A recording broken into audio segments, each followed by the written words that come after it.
C'est au cœur de ces montagnes de Corée du Sud que sera donné le 9 février le coup d'envoi des Jeux Olympiques d'hiver 2018. Dans la région de Pyeongchang, l'heure est aux derniers préparatifs sur les sites de ski et de glisse et les villages d'athlètes.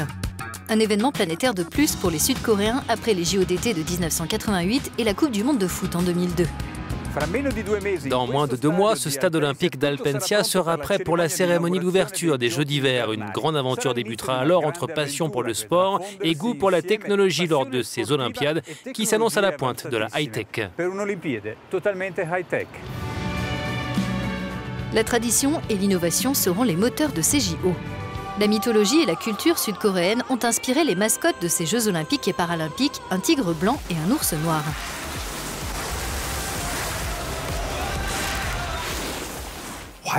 Traditionnellement, on associe le tigre blanc à un symbole de protection pour nos invités, en l'occurrence les athlètes et les supporters. L'autre mascotte, c'est un animal qui fait partie de notre tradition régionale, un ours noir qui a une tache en forme de croissant de lune sur son poitrail. Ces Jeux olympiques seront les plus importants, puisque nous aurons le plus grand nombre de pays participants. Ils seront plus de 100. On aura aussi le plus grand nombre de disciplines différentes, pour un total de 102 médailles, ce qui est un record. On espère aussi que les visiteurs seront très nombreux.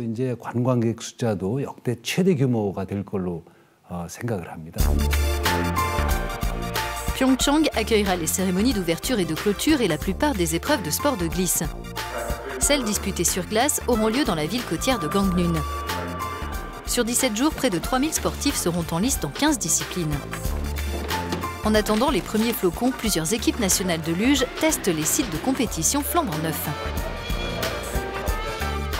C'est incroyable, tout le monde est super sympa et il y a des installations géniales un peu partout. Il y a beaucoup de volontaires qui nous aident comme ils peuvent, c'est tout simplement génial. C'est des belles infrastructures. À l'aéroport, donc il y a tout qui était très bien organisé et c'est un très bel accueil.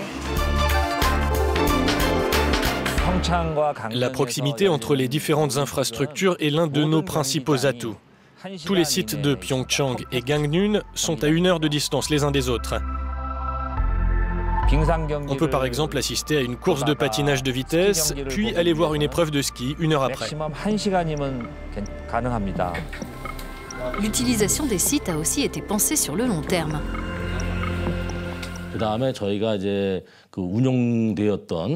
Après les Jeux, on souhaite pouvoir ouvrir les infrastructures sportives et les 5 stades utilisés pendant l'événement à des passionnés de sport toujours plus nombreux et les rendre disponibles pour y organiser d'autres compétitions de ski internationales.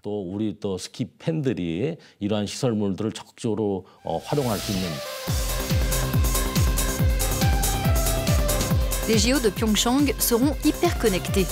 Séoul lancera un réseau 5G spécialement pour l'événement, auquel s'ajouteront des services d'Internet des objets et utilisant l'intelligence artificielle, ainsi qu'un système pour faire apparaître les sportifs en hologramme à distance du lieu où ils sont interviewés. La technologie 5G est très rapide. C'est 20 fois plus rapide que ce qui existe aujourd'hui. Les images peuvent être très nettes. Par exemple, dans les épreuves de bobsleigh, les athlètes descendent la piste très vite. Eh bien, le public pourra partager grâce à des vidéos sur leurs appareils connectés l'environnement, le son et les sensations que les concurrents ont au moment de la course.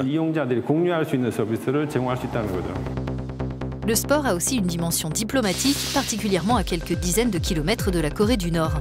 Séoul espère que l'esprit olympique contribuera à apaiser les tensions. Un couple de patineurs et des athlètes paralympiques nord-coréens devraient participer à ces Jeux.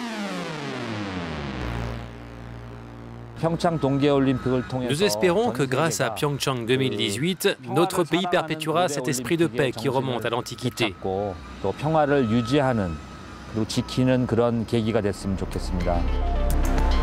Pour leurs organisateurs, ces JO donneront l'opportunité de promouvoir la paix et la compréhension dans l'ensemble de la péninsule coréenne.